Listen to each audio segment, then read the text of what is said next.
Hey, it's Barça here, and in today's video I'm going to be picking a combined lineup for Barcelona and Real Madrid. What I'm going to be looking at most is the form that players have had this year up till now. So some players that I would have included last season might not be in there right now. And if a player is injured, then it's not like I wouldn't include him because of the injury. Everyone has a chance of being in this team. I think it's all pretty clear, so let's just get right to it. First of all, in goal I would go with André Lunin. Haha, of course not. This is honestly one of the hardest choices to make already. Ter Stegen or Courtois. This season Ter Stegen has been at his best again, and that's why it's so hard. He's conceded less goals than his Belgian colleague, and right now he might be a little better. But if I have to pick one of the two, I would still go for Courtois. Last season he was Real Madrid's best player together with Benzema, and without him, Los Blancos probably wouldn't have won La Liga and especially the Champions League. After last season, I think you could call him a Ballon d'Or level player. And it's not like he's lost his great form this season or that he's been disappointing. The season hasn't been underway for that long and he hasn't had that much time to prove himself. And at the moment he's injured and consequently he hasn't really got the chance to prove himself as the best goalkeeper in the world. But if you consider how astonishing he's been this year and how much he has saved Real Madrid, I think the best decision would be to pick him. Though I certainly understand why you would pick Ter Stegen considering his recent form. Right now I would even say he's the best goalkeeper in the world, but if you look at the bigger picture I would say Courtois gets the edge. Then, at centre-back, my pair would be David Alaba and Ronald Araujo.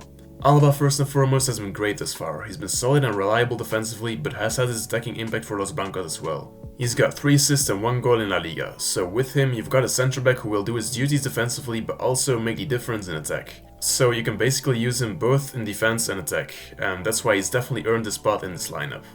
When it comes to Ronald Araujo, I don't think I have to say that much. He's astonishing defensively, tackling, interceptions, presence in the air, pace, you name it, he's got it. He might honestly be La Liga's best defender, and even in attack he might be a threat. On corner kicks he's one of the most dangerous players in the air, and even when it comes to shooting he's not that bad. Though I should have rather said that about Alaba. So I've got no doubt over the fact that Araujo should be in this lineup. And one final thing I got to say is that these two would perfectly match each other. Alaba's better on the ball and is more experienced, while Araujo is better in the air, defensively better and is more ruthless. So this is basically the perfect centre-back pair. Oh wait, what about Jules Koundé? Well, I would pick him as my right back. I could have gone for Carvajal or Bellerin, but this season Jules Koundé has played most of his games in that position, and he's been absolutely brilliant honestly. He's got the pace to play there, he's great with the ball in his feet and can deliver inch-perfect long balls, and his positioning is great. He never looks lost and always knows where he has to be. And defensively, big surprise, he's incredible and very few attackers can get past him if he's got a good day. He's an outstanding player and I would have never left him out of this lineup. I think the strongest combination is just to have Alaba and Araujo at centre back while Koundé plays at right back. To complete the defense we gotta have a left back too. And here I would go with Ferland Mendy. Out of all the possible left backs he's the most reliable option right now. He's 27 so he's quite experienced already but also far from old and declining. His defending is great, his dribbling is very good too, he's an attacking threat and he has been consistently good for some years now. Jordi Alba and Marcos Alonso were never really going to threaten his place. But I gotta admit that I was thinking about picking Alejandro Balde above Mendy.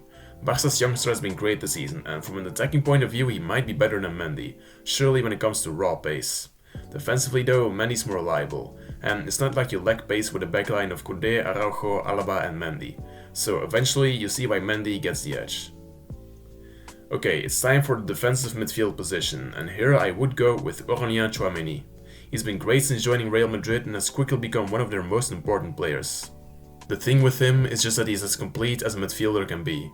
Defensively, he's the type of player who will get the danger out of counterattacks and who will win the ball back for you. So kind of Casemiro, but less dirty. And offensively, he's able to dictate the play from deep, his passing accuracy is great and so is his vision, so he should definitely be the defensive midfielder in this team. Busquets would have been above him some years ago, but now the only thing that he's better at is getting out under pressure. Apart from that, Tchouaméni is slowly taking over his title of being the best defensive midfielder in La Liga. So, in front of him, my two midfielders will be Modric and Pedri, probably the two best midfielders in La Liga at the moment. Modric is already 37 years of age, but while most players his age play in the MLS, somewhere in Asia or have retired, he's still a world-class midfielder and hasn't really declined over the last years. He's maybe got it more difficult to play the full 90 minutes every game than some years ago, but that's it really. Apart from that, he's a player that's among the very best when it comes to passing, shooting, dribbling under pressure, vision and you name it. I don't think I really have to convince you of Luka Modric, you know very well how good he is and he's definitely not stolen his place in this team. And when it comes to Pedri, where do I even begin? He's 19 years of age, but who even cares about that? He's better than most midfielders at their very best before the age of 20. His vision and passing are incredible, and he can dictate the play on his own. He can escape under pressure and makes it look like it's easy. His shooting is good, and he just reads the game very well. He knows when to slow down the play and when to accelerate. He's just incredibly good, and one of Barcelona's best players before the age of 20. And the combination of him and Modric is basically just illegal. Any midfield that will face this pair just doesn't touch the ball. You're just chasing two shadows for 90 minutes. There is no midfield in the world that could match this one. Surely with someone like Tchouaméni backing it up. In attack, we'll start with the left wing position, and I don't think it's really difficult to say who gets this place. It is Vini Jr. Just like last season, he's been incredible up till now, and he might be Real Madrid's best player right now. He's got everything a left winger needs. He's very fast, his dribbling is out of this world, his link-up play is great too, his shooting is great, his passing is good, and even his finishing is good now. He's almost a guaranteed future Ballon d'Or winner, as are some other players in this team. And what more do I need to say? He's the perfect left winger, and only the good versions of some legendary players are better than him. And he's only the first part of this ridiculous attack. On right wing we've got Ousmane Dembélé, the two-footed demon who's faster than lightning itself. You might doubt him because of his lack of sharpness and inconsistency at times, but believe me when I say he's the player that you want to have on your team. If he's got his day, which he's had numerous times this year up till now, he's just unplayable. His dribbling is elite, and as a defender you never know what way he's gonna go since he's two-footed. So stopping him is extremely hard, and once he's past you, you won't get near him anymore because of his pace. And his crossing on a good day is incredible, as is his shooting, with both feet if you didn't know already. So he's basically the secret weapon of this team. He's not the biggest name, but on a good day, maybe no one in his team is as good as him, and he can torture a defense for an entire game. And I know his sharpness and consistency are problems sometimes, and that's why you don't want to rely on him to create chances. But that's not an issue with the midfield and Vinicius on the other sides, and especially not with the striker that we have. Because, as a cherry on the cake, we've got Lewandowski up there. Benzema is a world-class player too, of course, and he's the favorite for the Ballon d'Or this year probably. Based on last season only, I would have picked him, but this season he's had it difficult to get back in form and has gotten injured too. Lewandowski on the other hand was banging in goals for Bayern Munich last season, went to Barcelona and didn't even need time to adapt and just continued doing what he does best, scoring goals.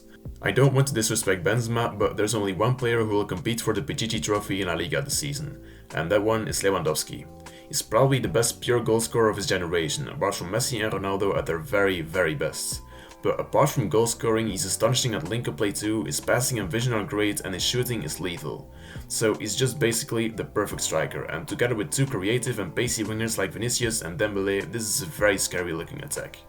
So that's how I would pick a combined lineup for Barcelona and Real Madrid. But you're probably thinking about some names that just have to be in there, and that's why I'll talk about some honorable mentions now. First of all, Andreas Christensen and Eric Garcia have been really great this season. They've both only delivered impeccable performances up till now, and it felt bad not to give them a place in this team. But I mean, just look at that defensive line, where would they have played? Next there is Gavi, who has been really great this season too, just not good enough to get a place in the lineup.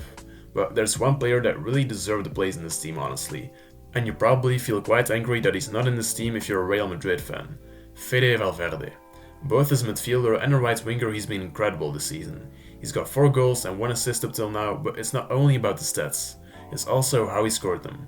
He's got incredible shooting, he can drive with the ball for half of the pitch, he's energetic and he's great at tackling and interceptions.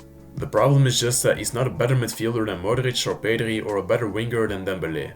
Believe me when I say that if Pedri and Dembélé played for Real Madrid he wouldn't get that much minutes. He's very useful for Los Blancos, but don't tell me that he can pass and dribble like Pedri or that he can do the things that Dembélé can on right wing. He's been great thus far, but he's just not on the level of Pedri or Dembélé.